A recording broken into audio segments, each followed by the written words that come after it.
Welcome, everybody. This is Psycho Break along with DToJoC. And today we're having a little bit of slice of life. Yes, it's been a long time since we've been able to go over the season of Dexter.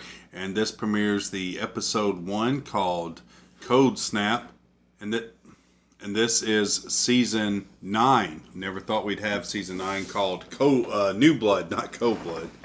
Okay, now just a little bit of a review. When we last left Dexter Morgan, it was a semi-remorseful, half-righteous serial killer based in Miami.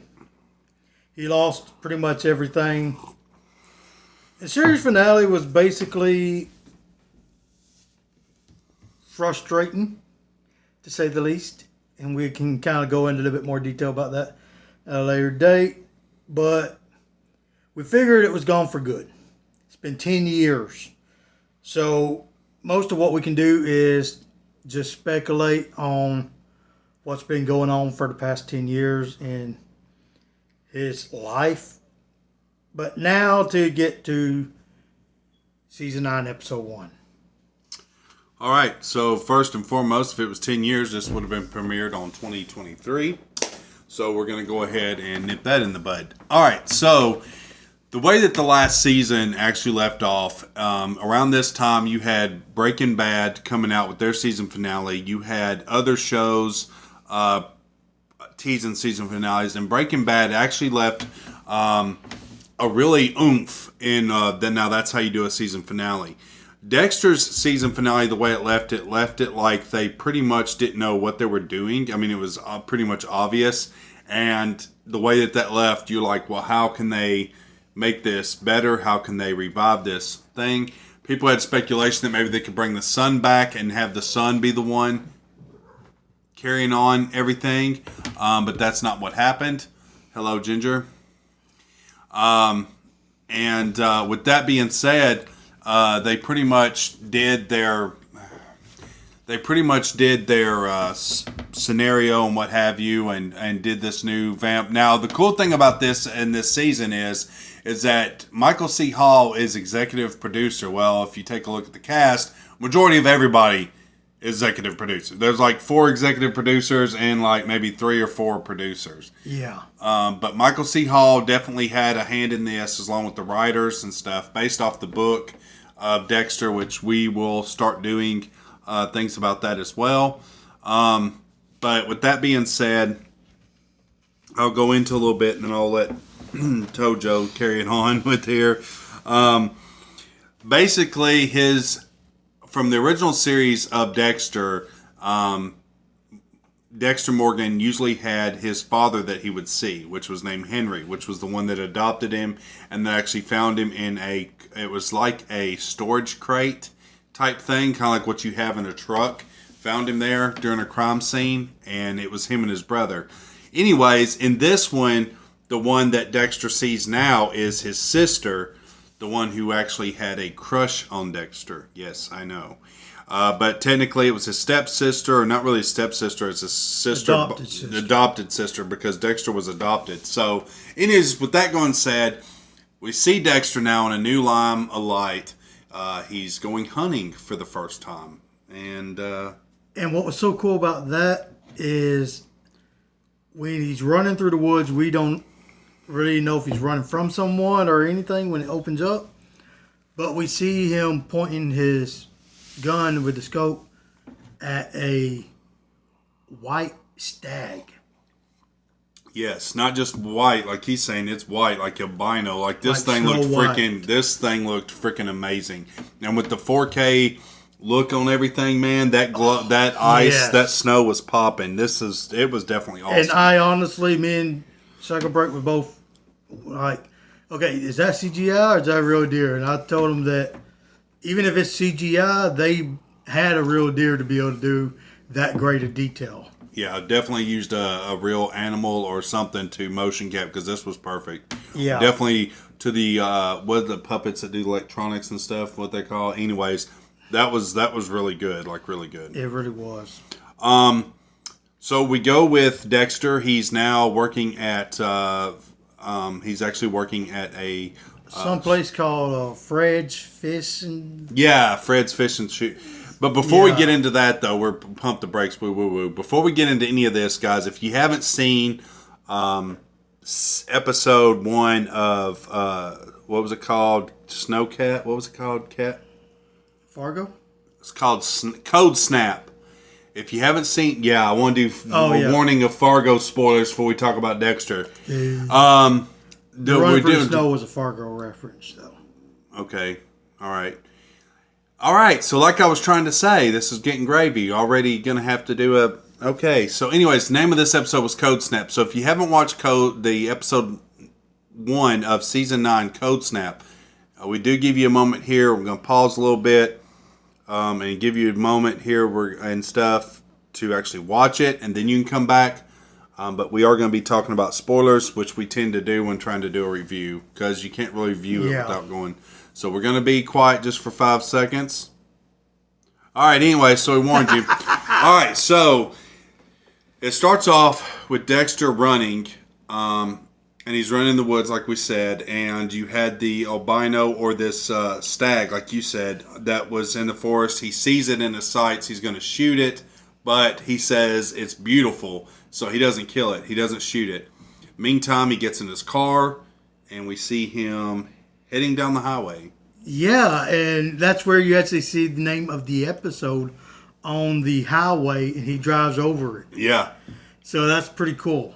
And the name of the town he lives in is called Iron Lake. Yeah, and I mean, it's in Alaska. I really don't know if it's a fictional town or a real town, to be honest with you. But even if it is a fictional town, they definitely did good on it. And basically what it is, it's a town where a lot of rich people will come during the winter time to kind of vacation there. Yeah, and some actually go there to escape their past, which is what we find out here. While he's driving on the road and stuff, he gets stopped by a cop. This cop happens to be a female cop, and they end up doing it in her cop car. Yeah, and find out that they are boyfriend and girlfriend. Mm-hmm. And what was the female cop's name? I think it was Angela. Yeah, Angela. What was her real name? Her name's Julia Jones. Julia Jones. She's beautiful. I'll be honest with you. She really was beautiful. She honestly, even though she's beautiful, she favors Deborah, yeah, his sister, and that kind of is like her tenacity and her flair makes you think a lot of he's kind of having a thing for his sister. Not being weird or funny. That's just, if you watch the past seasons, you know where we're going with this. But Angela, man, she's gorgeous. She definitely looks like she may be Native American or something. or Inuit. Yeah. Being from Alaska and everything. Yeah. So, I mean, it was definitely there. So they get a call. Needless to say, the call that she gets is basically that somebody stole the... Was it? Somebody stole the pecan... No, one guy's doing pecan pie. No, one of the officers doing the pecan pies that was stolen from the church. Yep. And she gets a call, something about somebody's trespassing on somebody else's land. Yeah, stepping on their acorns or something. It's something stupid.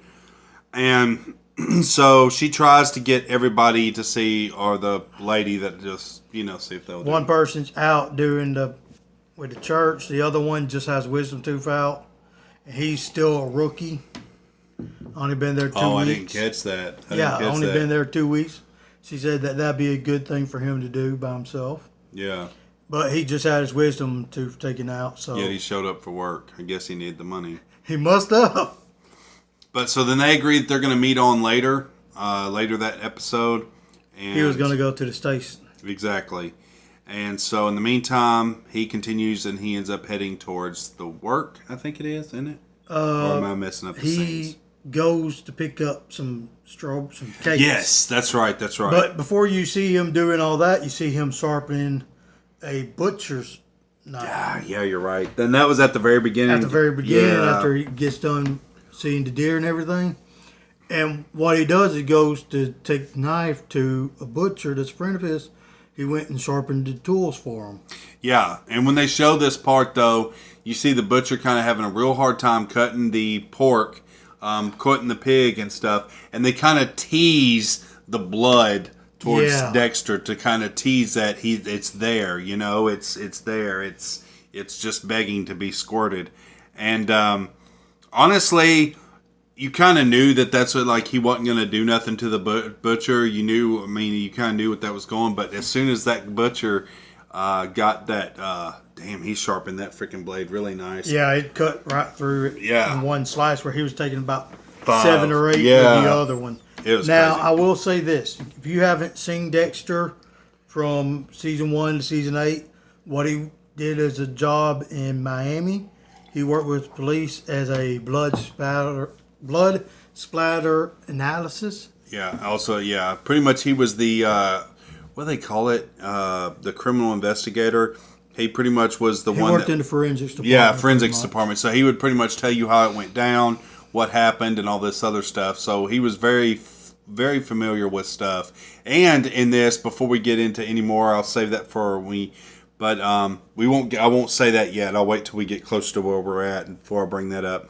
The other thing is that, okay, so you also get the sense from the first few minutes of this thing that he's really loved in this town. And his name in this town is Jim Lindsay. And that's the one he goes by. People call him Jimbo. Some call him James. Some call him Jam. We'll get into that in a bit. All right, so he's in. He makes his way. He drops off that butcher's knife and everything. Mm-hmm. Then he gets the sweets to take to his boss at work. Yep. And his boss and his husband is about to adopt a little dog. About to adopt, and then Dexter finds out it's going to be a dog. Yeah. And says... and they wanted to name what they were about to adopt Garfield. Dexter didn't know it was a dog at first. Then when he saw the dog, he was like, oh, okay. So he basically did a smart thing. He said, in this, I'm going to be Switzerland. Yeah. So the reason, Switzerland or Sweden. But the thing is, okay, so the husband was telling Dexter, said, you know, does this look like a Garfield? I would go with Grimmett. And that's when he said, I'm Switzerland. Or I'm Sweden, whichever. Basically saying he's Switzerland. neutral. Yeah, Switzerland. Yeah, Switzerland. So when he said that, the guy, I think the guy's name was Frank, he said, that's a smart choice. And then he goes on. About this time, he starts counting down. He goes, and he's like, here we go. And he puts on the fake smile. And this guy named, what was that guy's name? Matt? Was it Matt? Yeah, it was Matt. I don't remember the last name, though. Caldwell. And he comes in immediately. You could tell that this guy thinks he's hot crap. Because you saw him coming in on a helicopter originally. Oh, I didn't even notice Dexter was walking through town, and one of the people actually said, who it was, that it's Matt coming in. Oh, wow. Okay. Way to go there, Derek. And see, I watched it twice and didn't catch that. Meantime, he was here fixing up stuff to get our edit stuff ready. I caught it on the first time. You did. Damn, that's good. So Mr. Matt doesn't drive. He gets rode on a helicopter. Yeah. Wow. Rich kid. His father's Matt basically is a big shot on Wall Street, and his father is like an oil tycoon or something. Mm-hmm. Now we'll get into who his father is, which I think is awesome because his father's the actor that plays his father is known for being a villain because there can only be one. But anyways, that's a little teaser there. But you don't see his father in this one. You'll see him later on. But anyways, so he comes in there and he's like, hey, Jan, can I get a Jan being Dexter or James? He calls James, or Dexter calls him Jam. Matt calls him Jam or Jane or whatever. And he's like, do you want, he's like, I need a knife. And he's like, well, what knife do you need? And he says something about a knife for skinning. Yeah. Because he's wanting to go hunting. And basically, the guy says no, and he sees a knife, and whenever he hands it to the guy basically has a knife and goes, yeah, basically makes a point to try to... like he's better than everyone. Yeah, tries to act like he's going to have a knife fight with Dexter / James. Reminds me of MJF in AEW. I'm burying you and you know it. Yeah, but I think... Type attitude. Yeah. I think MJF could pull off a better heel than what this guy did. Oh, yeah. But So abruptly takes the knife after Dexter hands it to him or to look at and acts like he's going to slash him and stuff. He says, "What, you scared of blood?" And then after that He happens... just says, "I have a thing about blood." Yeah, I have a thing about blood. He goes, "Oh, you scared?" But anyways, going through the... He says he needs a gun too. Dexter points out a Remington 278 and says that this is one of the best guns that we got because you can drop it 10 or 12 times and it will not mess up the scope or anything, and it still fire dead center. Yeah, and he's like, "Cool, how much does it cost?" No, he actually says, "No, I want a gun. My friend over there has a gun just like that. I want something and better. I want something that will make his gun look like a water pistol." Mm-hmm. Or he says super soaker, but still. So then Dexter shows him the this gun. I don't know. No, what the guy points at the gun. Oh. And it is basically a Well, continue talking. semi-automatic. Yeah. Kind of like a AK. And it's like $9,000. So he gets the guy's ID to do the federal background check, which is required anytime you buy a gun, regardless. Especially of that caliber. And the guy's red flagged, which is usually on hold for 24 hours. Normally it gets resolved within that time period. So he tells the guy he can't have the gun. The guy's kind of pissed off. Yeah.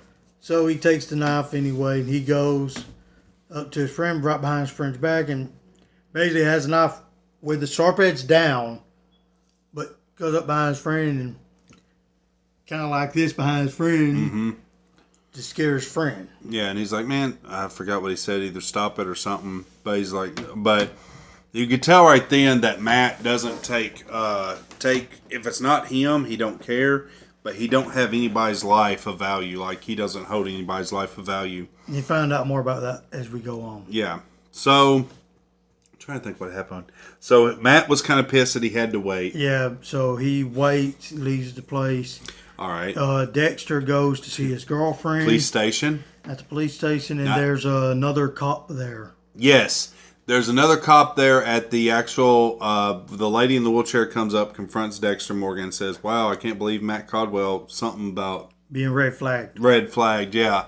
And then she's like, "Angela's in a meeting right now, and I don't know who the cop is actually talking to or talking about, but we'll probably find out who."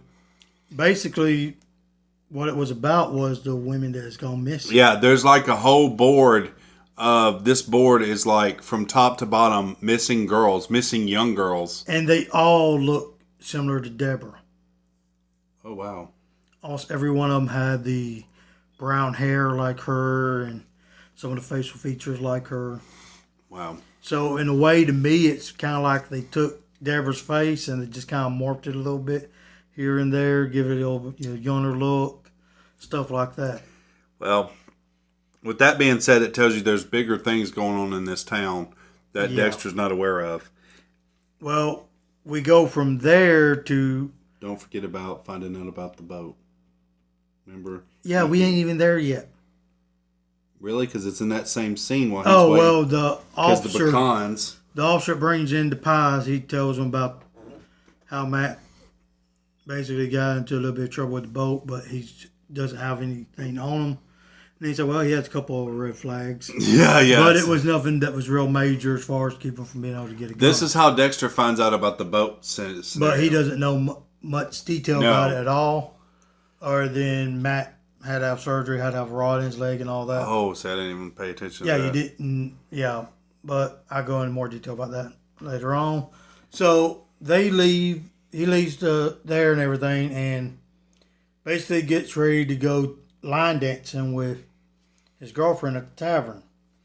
They get to the tavern and he goes up to the bar to order drinks for him and his girlfriend. And the woman that was at the bar bartending says, "Oh, there's no need to put it on your tab because Matt's buying everybody around." Mm-hmm. He says, "Put it on my tab anyway." Yeah. He didn't want to take any handouts from someone like Matt. Exactly. Because Matt was definitely I don't know. It definitely felt like he was hiding something. Not just that he was hiding something, but just his attitude about life and like other you people. said, better than you and I know it type thing. Yeah, and you know it. He didn't want to have anything to do with someone like that. Yeah, like disassociate. So he gets they IPA. get the drinks. One of them gets IPA and everything, and they go and drink a little bit, and then they get up, do some line dancing, and you see Matt and his friends all drinking, and one of them has Matt has head back and pouring alcohol down his throat and all that crap, and pouring it on him, and just general debauchery. And then you see Dexter just sitting there at the table watching his girlfriend line dance, and Matt comes over to him and says again about the gun, and Dexter says, well, we can check tomorrow morning if you want to come by first thing in the morning and see if the hold is off. So the guy says he's having a party tomorrow and invites Dexter. Then he sees that Dexter's girlfriend's a cop, so he says, you might need to come stag because there's going to be some red flags there. Yeah. Also in that scene, though, too, before it cut to Dexter, there was where his girlfriend went up to the bar. This little girl is actually... This was right after that. It was? Yes. Right after that, you see his girlfriend, That's Angela, right. goes up to the bar, and I think she's getting her another drink. And there's this girl who's basically trying to get out of town. She has some money saved up for the bus fare and everything. She asks how much a burger is. Without the fries. No, she says how much is a plain burger. Yeah. And the bartender says $7.50, and then the girl says, how much without the fries? She said, that is without the fries. So Angela basically says, just put it on me and get the fries too and all that. And the girl says, are you sure, ma'am? Said, I'm double sure as long as you don't call me ma'am again. Which I thought was kind of funny. It was pretty cool. But and it also she tells like, her about her friend that was dancing, has a shelter just right up the road. Talk to her, that way you have a place for the night and everything. The girl says that she's good. And then she goes back to the table, sit with Dexter or Jim, and they're talking and everything. All of a sudden she gets a notification on her phone, the Ring doorbell pretty much. Yeah. And it shows that her daughter has a bunch of friends coming over, more than what her daughter said was going to be there. Yeah, her daughter Audrey, yeah. So she says basically, I gotta go. Even though you clock out, you never clock out as a mom. Yep. Which is true. Well, when she goes to leave, you see Dexter go walk outside to get some fresh air. And you see a semi-truck pull up. Tells the boy main highway's that way, down the road, whatever. And you see a man get out. You don't see his face or anything at first. Wearing a hoodie. Gets out and starts walking. And it's like he's looking at Dexter the whole time. But Dexter gets in his truck, goes home. Doesn't think nothing about it. Goes to work the next day. And basically has a dream because he just set out a line for ice fishing before he went into town that day. And in the dream, the flag came up showing that there's a fish. He goes to pull out the fish, and all of a sudden he sees a sister coming out of the water with like a black demon-like thing grabbing on her, trying to pull her back down. Scares crap out of him. He wakes up, realizes it's just a dream. Right. It's but the black was basically to insinuate the black passenger that he talks about in the book as well as in the series. One thing that I was going to go over though, if we go back to the bar scene, the girl talked about Matt Caldwell's, that sometimes things take longer, and she said she's surprised that Matt Caldwell's thing is taking so long because sometimes things fall through the cracks, and that's when Dexter talks to her about pretty much changing the subject, says, well, you're not at work right now, let's not talk about it. But when she put that food on her tab, though, for that girl, it was almost like the bartender person was annoyed about the tab thing. Like, it's almost like, I don't know if it's like they don't pay their tab, but the bartender girl looked annoyed. Like, her character looked annoyed. Like, really? Like, it's like they're not making any money. Well, I don't think it was that. I think it was more that she saw that the girl had money, and even though the girl was trying to save as much as she could where she'd be able to have the bus ticket out of there, she was like, well, I still need to get paid regardless. So, I mean, just kind of annoyed that the girl didn't pay for her own food, I think, is more what it was. Anyways, you could tell that girl's kind of probably got... I'm wondering if you're going to see something about that bartender lady, because she seemed like something was off. Like, she's not... I know this is kind of delving into something, but I'm thinking there's going to be more to her. Yeah, and because because she doesn't seem like she's a friendly person. Like, she looked annoyed. Yes. And then, to be honest, she's wearing all fucking black. Let's be real here. On there. But, well, when Dexter gets up in the morning, he goes to work, gets the sweets and everything. Routine. All about his routine. And then he eats his steak or his ham. Yeah, you see his sister telling him, stick to your routine and all that. So he goes, do his routine, and running for the woods, all that, sees the deer, normal routine stuff for him. Gets the cakes, goes into work, waits for exactly 9 o'clock to turn the sign over for open. Then he goes, gets on the computer to check see if he's still red flagged, and Matt is still red flagged. Yep, still red flagged.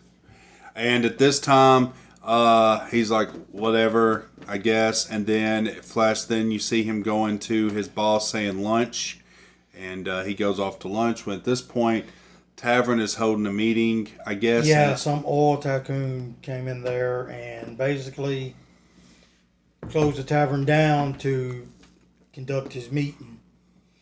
And you've seen a lot of people start being there protesting it and everything. And that's where you see Angela come up behind Dexter and everything. And you first see Angela's daughter. And she says, I thought you were supposed to be in school. And daughter says something similar to, well, this is better than being in class or something like that. Mostly talking about how this is something that they need to be a part of. Well, the guy comes out of the tavern, brews hot cocoa for everybody. The daughter grabs hot cocoa and basically just pours it out in front of him. Guy gives a speech saying about how he's proud of them for protesting and everything, freedom of speech. And that's what makes America great.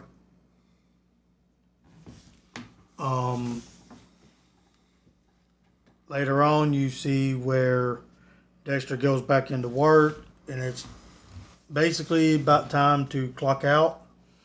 And his boss comes up to him and basically says, Matt's hold is off. He wants the gun delivered to his dad's house. So Dexter asked, would he do it? He said, me and my husband's going to adopt a dog today, so we can't do it. And he asked Dexter to do it again. So he didn't want to, but he goes ahead and does it anyway. Goes to deliver, and then he remembers, crap, the party.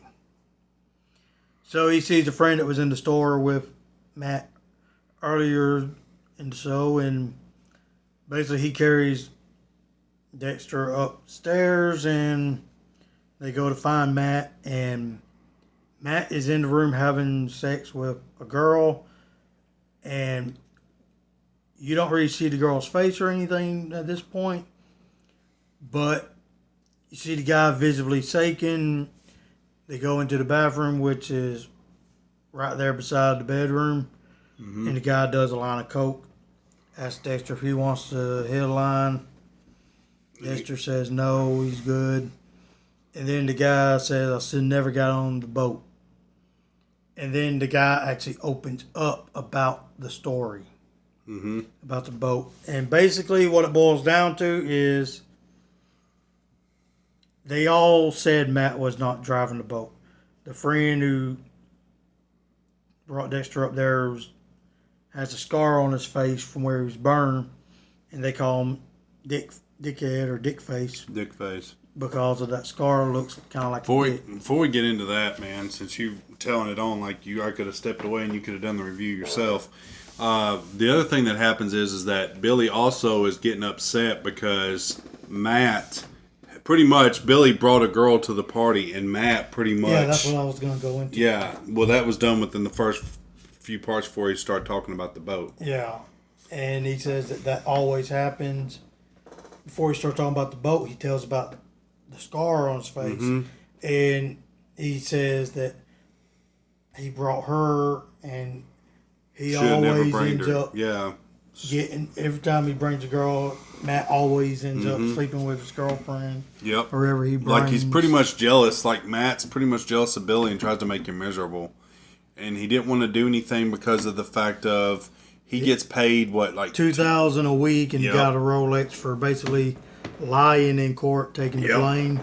But he ends up telling Dexter how they were out on the boat. Matt was driving. He was basically out of his mind. Playing chicken. Go on. Tell him the whole thing. Drugs. Yeah.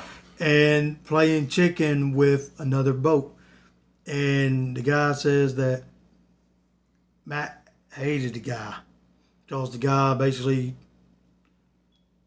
took a deal away from Matt, where Matt ended up losing like $500,000 on Wall Street because of it. And while they were playing chicken, the other guy actually veered away, and since losing the game of chicken, but Matt didn't care. He went ahead and turned the plow into the boat, and it ended up killing 5 people. Mm-hmm. Yeah, so Dexter ended up finding that news out. This guy was obviously super mad. He said, don't let nobody know about this secret. And Dexter said, this is the place where secrets go to die. Basically kind of hinting at his past. Mm-hmm. The guy calls Dexter in there. Dexter tries to read him paperwork about not being able to operate the gun when high or impaired and all that. The guy just takes the paperwork, signs it. Dexter says, cash or check. I said, what is this, the 80s? I already Venmo'd Fred the money. Oh, this guy's name was Fred. Okay. I didn't know. Fred Jr. Yeah, that's probably most what it was. Yeah. Because when he first was in the store, he said that he was on Fred Sr.'s Little League team. Yeah, that's right. I forgot. Yep, and go basically, ahead. when the guy, after he signed the paper, he opened up the case, took the gun out, and basically kind of kissed it, and then like waved it around and pointed at Dexter. And then you see Dexter take the gun, hit him with the butt of the gun in the nose, although it doesn't really happen in real life. That's just what he thinks about doing. Mm-hmm. The guy takes a puff of something of a vape, which we believe is probably meth or something like that, because he wasn't acting like it was pot. No, it could have been just a regular vape, but you don't really know what they you were don't hitting. really know nowadays.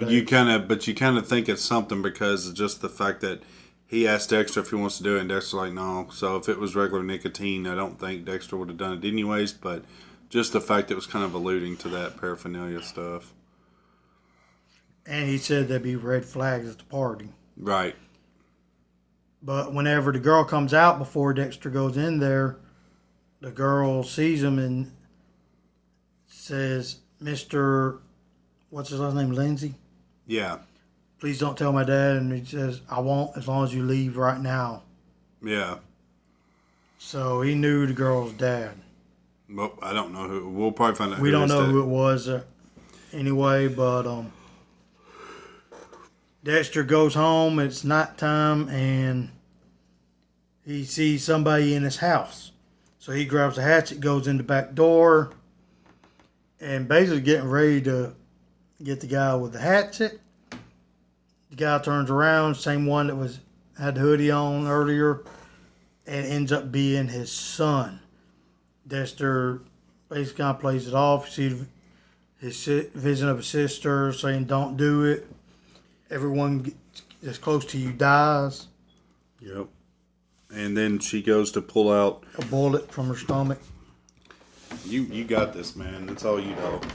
Keep going. Anyway, I guess I cut him off too much. Yeah, you not think you've pretty much told the whole thing, and how much have I said? Not shit. Okay, I'll be quiet. No, I'm not saying be quiet.